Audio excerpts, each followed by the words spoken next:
Bismillahirrahmanirrahim.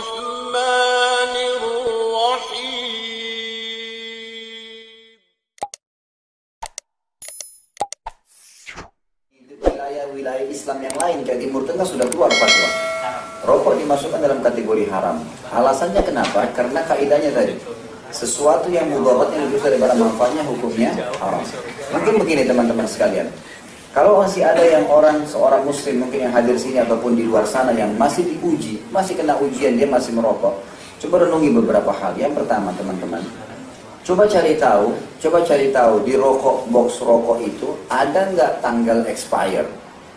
Semua penelitian ilmuwan mengatakan kenapa kalau bahan-bahan yang dianggap tidak ada expire itu asalnya banyak racun, mengandung racun. Tidak ada expire kalau racun. Obat-obat racun tikus itu nggak ada expire. Lain dengan yang lain.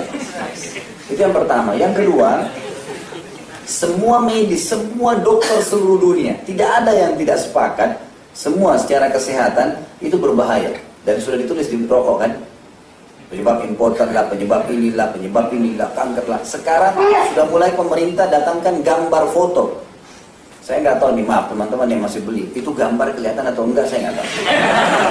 Jelas-jelas gambar leher yang luka ini tetap dibeli. Baik, itu gambar teman-teman, itu foto dipasang, diwajibkan pabrik-pabrik rokok untuk pasang. Itu bukan pasang kosong, itu bukan cuma gambar hiasan, ini peringatan. Pemerintah dulu cuma nulis kanker ini segala. Sekarang apa ditulis? Rokok bisa membunuhmu. Dijelasin oleh pemerintah. Karena pihak pemerintah kalau melarang spontan, karena masyarakat sudah banyak melakukannya, dengan alasan nanti kalau ditutup pabrik rokok banyak yang PHK. Yang lebih baik 1 juta orang diberhentikan pabrik rokok kerja daripada 100 juta orang Indonesia rusak semua, gitu kan? Mana lebih besar efek madaratnya, gitu kan? Ini kalau dibiarin maka ada masalah nih. Secara medis itu memang seluruh dunia sepakat. Tidak ada yang dokter bilang rokok itu baik buat kesehatan. Pasti buruk-buruk. Sudah dipasangkan foto, ya kan?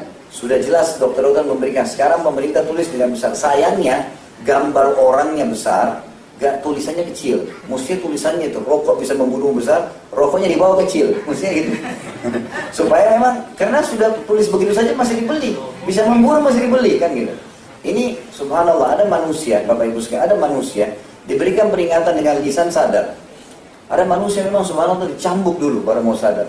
Ada manusia nanti bencana besar datang baru mau sadar. Nah, ini bahaya nih, nggak boleh ya. Jadi seperti ini, kalau ada orang yang mau berzina, Bapak Ibu sekalian, pasti kata ulama, setiap dia mau berbuat dosa, Allah berikan dia peringatan. Minimal pertama rasa takut. Kalau dia berhenti, selamat dia. Tapi enggak, ini rasa takut ada nih, khawatir ketahuan nanti. Tetap aja dia jalan. Gak lama kemudian HP-nya bunyi. Mungkin istrinya telepon, mungkin suaminya telepon. Yang ketawa tahu diri ya. Ada peringatan dari Allah gitu kan. Ada peringatan. Allah SWT ingatkan.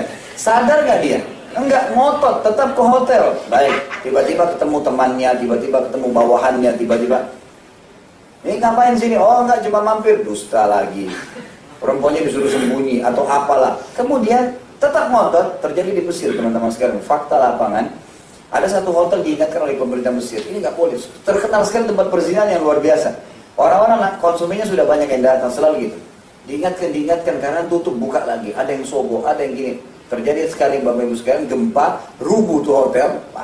Subhanallah, orang-orang yang berzina di dalam kamar tidak kena runtuhan batu dan dikeluarin jenazah mereka dalam kondisi lagi di atas satu sama yang lain dan mempermalukan diri mereka sendiri. Keluarga yang jadi malu, namanya jadi rusak.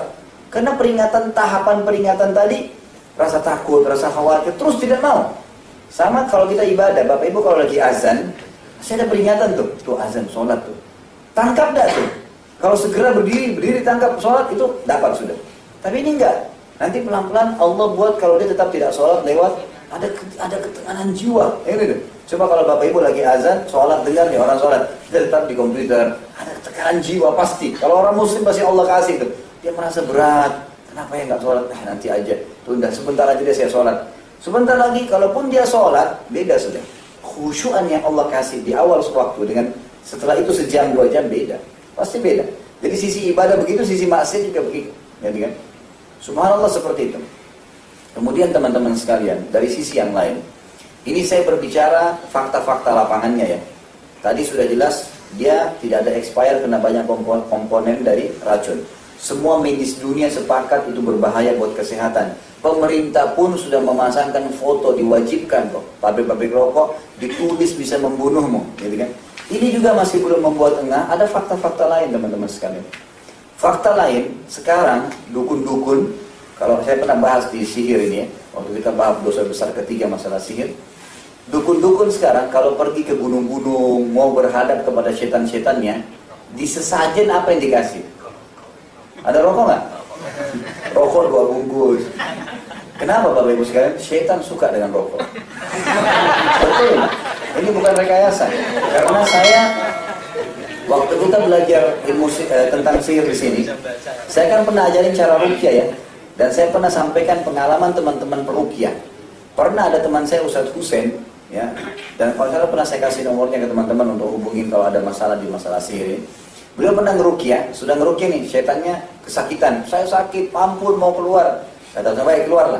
Tiba-tiba dia gini, saya kuat lagi, gitu kan. Kata Ustaz Husain, kenapa kau bilang kau kuat lagi? Dia bilang, saya dapat makanan favorit saya tuh di depan rumah. Lalu saya bilang, saya keluar di depan ada orang merokok. Asapnya masuk ke dalam, setannya cium tuh. Subhanallah. Saya pernah ngeruqyah salah satu kerabat saya, gitu kan. Lagi ngeruqyah nih, gitu kan.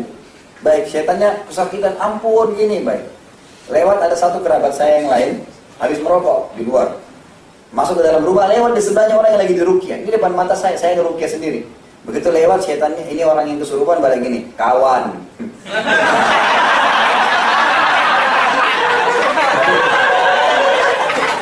Gak benar ini, kawan.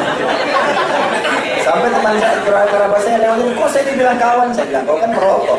Dia suka merokok. Ini fakta lapangan. Ya. Ini bukan saya buat supaya Anda tertawa, memang begitu fakta.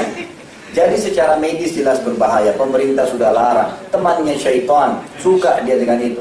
Maka sebaiknya tinggalkan. Kalau ada ini, cobaan ini teman-teman tinggalkan. Jadi kan tinggalkan, berdoa sama Allah supaya disembuhkan. Karena ini berbahaya, nih, merusak, jadi kan tidak boleh sama sekali. Allahu a'lam.